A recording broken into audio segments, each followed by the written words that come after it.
El hombre y sus símbolos. Capítulo 2. Los mitos antiguos y el hombre moderno. Escrito por Joseph L. Henderson. El arquetipo de iniciación. En sentido psicológico, la imagen del héroe no debe considerarse idéntica al ego propiamente dicho. Se describe mejor como los medios simbólicos por los cuales el ego se separa de los arquetipos evocados por las imágenes paternas en la infancia. El Dr. Jung ha dicho que cada ser humano tiene originariamente una sensación de totalidad, una sensación poderosa y completa del sí mismo. Y del sí mismo, la totalidad de la psique, el individualizado ego-conciencia emerge cuando se desarrolla el individuo. Desde hace unos pocos años, las obras de algunos de los seguidores de Jung han empezado a documentar la serie de hechos por los cuales el ego individual surge durante la transición de la infancia a la niñez. La separación no puede llegar a ser definitiva sin grave perjuicio de la sensación originaria de totalidad, y el ego tiene que volver continuamente a restablecer su relación con el sí mismo, a fin de mantener unas condiciones de salud psíquica. Por mis explicaciones, podría parecer que el mito del héroe es la primera etapa en la diferenciación de la psique. He indicado que parece cruzar un ciclo cuádruple por el cual el ego parece buscar la consecución de su autonomía relativa respecto a las condiciones originarias de totalidad.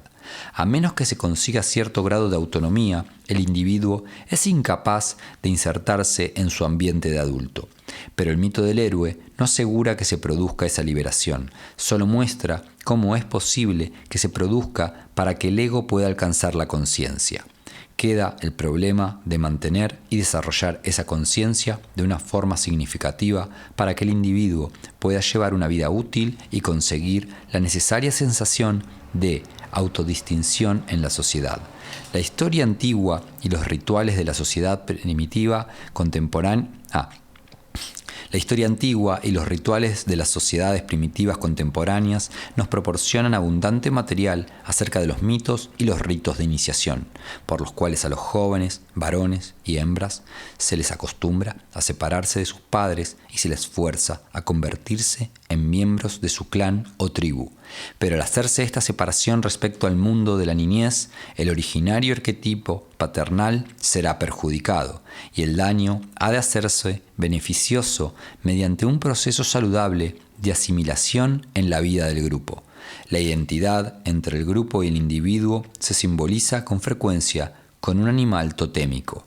Así, el grupo satisface las demandas del perjudicado arquetipo y se convierte en una especie de segundos padres, a los cuales se sacrifican primero simbólicamente los jóvenes solo para resurgir a una nueva vida. En esta ceremonia drástica que se parece mucho a un sacrificio a los poderes que pueden retener al joven, como lo expresa el Dr. Jung, vemos cómo el poder del arquetipo originario no puede vencerse permanentemente, como sucede en la lucha héroe-dragón, sin una sensación dañosa de pérdida de los fructíferos poderes del inconsciente. Vimos en el mito de los gemelos cómo su ibris, que expresaba excesiva separación entre el ego y el sí mismo, se enmendaba con el propio miedo a las consecuencias que les hacían volver a unas relaciones armoniosas entre el ego y el sí mismo. En las sociedades tribales es el rito de iniciación el que resuelve con mayor eficacia este problema. El rito retrotrae al novicio al más profundo nivel de la originaria identidad madre-hijo o identidad ego-sí mismo, forzándole a experimentar de ese modo una muerte simbólica. En otras palabras, su identidad se desmembra o disuelve temporalmente en el inconsciente colectivo. Después es rescatado de esa situación mediante el rito del nuevo nacimiento. Este es el primer acto de la verdadera consolidación del ego con el grupo mayor, expresado como tótem, clan, tribu o la combinación de los tres. El ritual ya se encuentra en grupos tribales o en sociedades más complejas, insiste invariablemente en ese rito de muerte y resurrección que proporciona al novicio un rito de paso de una etapa de la vida a otra siguiente, ya sea desde la infancia a la niñez o de la primera a la última adolescencia y de esta a la madurez. Desde luego que los acontecimientos de iniciación no se limitan a la psicología de la juventud. Toda nueva fase en el desarrollo de la vida individual va acompañada del conflicto originario entre las exigencias del sí mismo y las del ego. De hecho, este conflicto puede expresarse con mayor fuerza en el período de transición entre la primera madurez y una edad intermedia, entre los 35 y los 40 años en nuestra sociedad, que en ningún otro momento de la vida. Y la transición entre la edad intermedia y la vejez vuelve a crear la necesidad de afirmar la diferencia entre el ego y la totalidad de la psique. El héroe recibe su última llamada para actuar en defensa del ego-conciencia contra la cercana disolución de la vida por la muerte.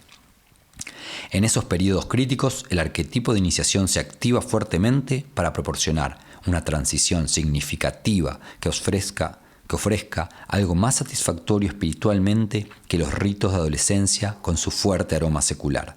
Los modelos arquetípicos de iniciación en este sentido religioso, conocidos de los tiempos antiguos como misterios, se insertan en la contextura de todos los rituales eclesiásticos que requieren una modalidad especial de culto en el momento del nacimiento, el matrimonio o la muerte.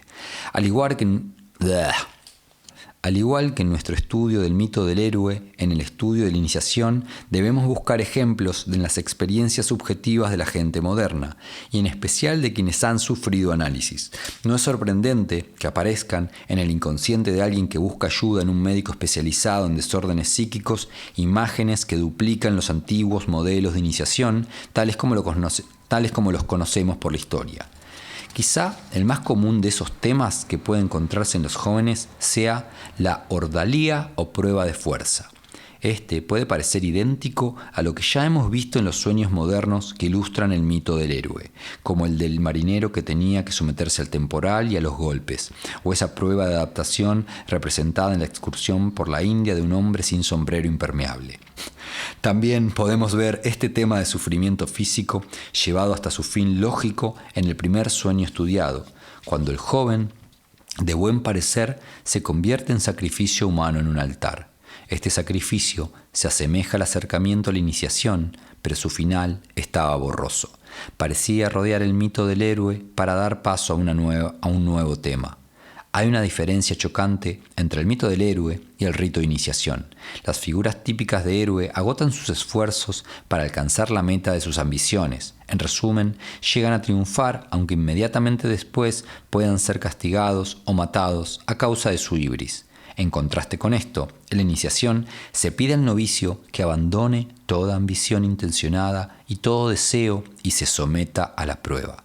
Tiene que estar dispuesto a sufrir esa prueba sin esperanza de triunfo. De hecho, tiene que estar dispuesto a morir. Y aunque la señal representativa de esa prueba pueda ser moderada, un periodo de ayuno, la extracción de un diente o un tatuaje, o muy dolorosa, las heridas de la circuncisión, incisiones profundas o diversas mutilaciones, la intención es siempre la misma: crear la sensación simbólica de la muerte de la que surgirá la sensación simbólica del renacimiento. Un joven de 25 años soñó que escalaba una montaña en cuya cima había una especie de altar. Cerca del altar vio un sarcófago que tenía encima una estatua de él mismo. Después se acercó un sacerdote cubierto con un velo y portando un báculo sobre el que relucía un disco del sol vivo. Al examinar posteriormente el sueño, el joven dijo que el ascenso por la montaña le recordaba los esfuerzos que estaba haciendo en su análisis para conseguir el dominio de sí mismo. Para su sorpresa, se encontró a sí mismo muerto y en vez de una sensación de haber conseguido algo, sentía privación y miedo. Luego vino una sensación de fortaleza y rejuvenecimiento al sentirse bañado en los rayos cálidos del disco del sol. Este sueño muestra muy resumidamente la distinción que tenemos que hacer entre la iniciación y el mito del héroe. La acción de escalar la montaña parece indicar una prueba de fuerza. Es la decisión de alcanzar la conciencia del ego en la fase heroica del desarrollo de la adolescencia. El paciente Había pensado, evidentemente, que su cercanía al tratamiento médico sería análoga a su acercamiento a otras pruebas de virilidad a las que él había llegado en la característica forma competitiva de la juventud en nuestra sociedad. Pero la escena del altar corrige esta suposición equivocada, demostrándole que su tarea era, más bien, someterse a un poder mayor que el suyo. Tuvo que verse como si estuviera muerto y enterrado en forma simbólica. El sarcófago, que le recordaba la arquetípica madre simbólica como el recipiente originario de toda vida.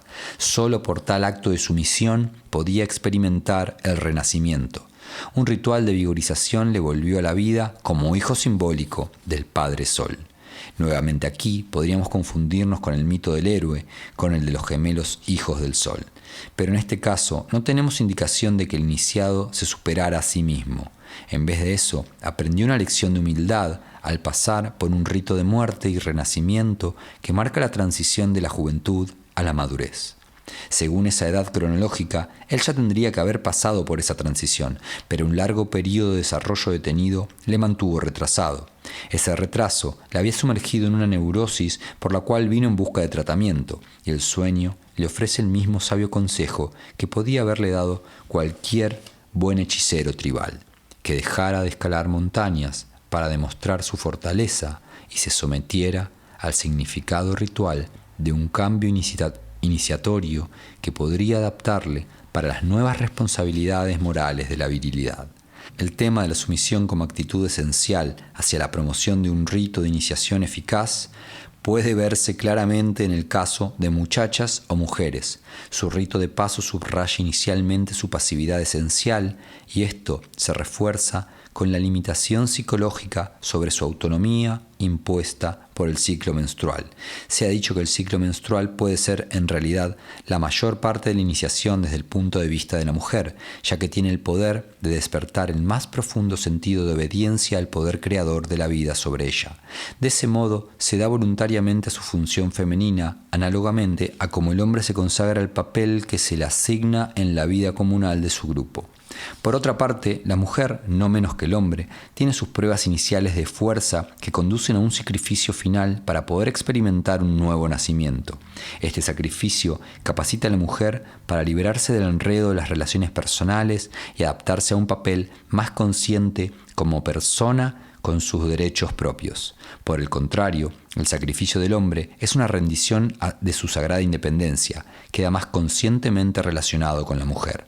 Aquí llegamos a ese aspecto de la iniciación que pone al hombre en relación con la mujer y a la mujer con el hombre, de tal forma que enmienda una especie de oposición originaria macho-hembra. El conocimiento del hombre, logos, encuentra entonces la relación con las mujeres, eros, y su unión se representa como ese ritual simbólico de un matrimonio sagrado que ha estado en el fondo de la iniciación desde sus orígenes en los misterios religiosos de la antigüedad. Pero esto es muy difícil de captar para la gente moderna y con frecuencia, para que lo llegue a comprender, tiene que producirse en su vida una crisis especial. Muchos pacientes nos han contado sueños en los que el motivo del sacrificio se mezclaba con el motivo del matrimonio sagrado. Uno de esos lo tuvo un joven enamorado, pero que no estaba dispuesto a casarse por temor a que el matrimonio se convirtiera en una especie de prisión gobernada por una poderosa figura materna. Su propia madre había ejercido poderosa influencia en su niñez y su futura suegra representaba una amenaza análoga. ¿No podría dominarle su esposa de la misma forma que esas madres habían dominado a sus hijos? En su sueño se vio mezclado en una danza ritual junto con un hombre y dos mujeres, una de las cuales era su novia. Los otros eran un hombre mayor y su esposa, que impresionaron al soñante porque a pesar de su mutua intimidad parecían tener espacio para sus diferencias individuales que no parecían ser opresivas. Por tanto, esos dos representaban para este joven un estado matrimonial que no imponía restricción injusta en el desarrollo de la naturaleza individual de los dos cónyuges. Si fuera posible para él alcanzar esa situación, entonces el matrimonio le resultaría aceptable. En la danza ritual, cada hombre estaba frente a su pareja femenina y los cuatro ocupaban los ángulos de la pista cuadrada. Cuando bailaban, se veía claramente que también era una especie de danza de las espadas. Cada danzante tenía en la mano una espada corta con la que realizaba complicados arabescos, moviendo brazos y piernas en series de movimientos que sugerían, alternativamente, impulsos de agresión y sumisión mutuos. En la escena final de la danza, los cuatro danzantes tenían que hundirse la espada en el pecho y morir. Solo el soñante rehusó llevar a cabo el suicidio final y quedó de pie, y solo después de que los otros cayeron.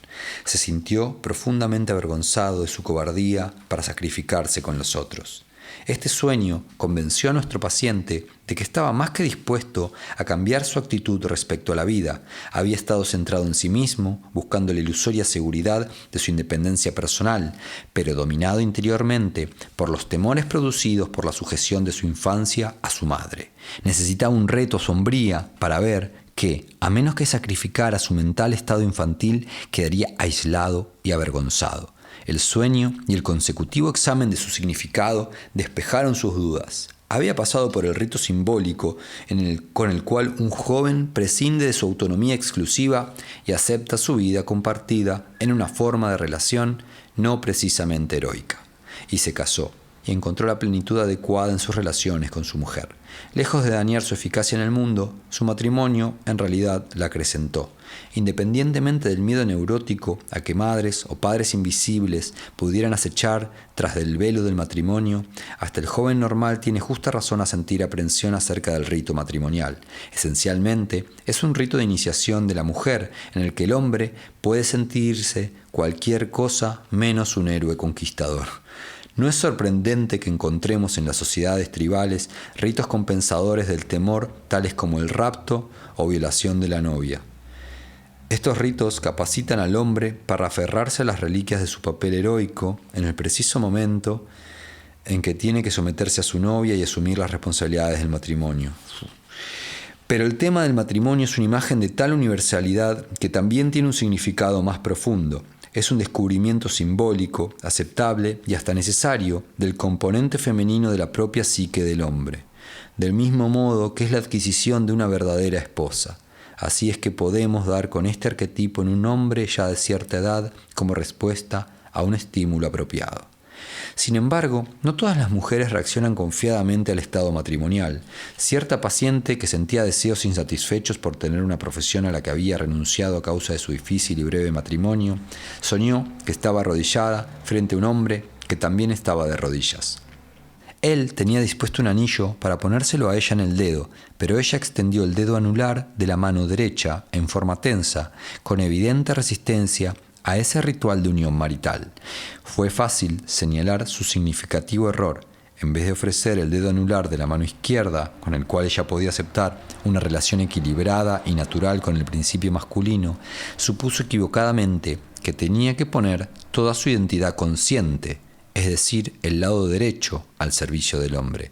De hecho, el matrimonio requería de ella que compartiera con él solo esa parte de sí misma, subliminal y natural, es decir, el lado izquierdo, en el que el principio de unión tendría un significado simbólico, no literal o absoluto. Su miedo era el de la mujer que teme perder su identidad en un fuerte matrimonio patriarcal al que esta mujer se resistía con justa razón. No obstante, el matrimonio sagrado, como forma arquetípica, tiene un significado particularmente importante para la psicología de las mujeres y para el que se preparan durante la adolescencia con muchos acontecimientos preliminares de carácter iniciatorio.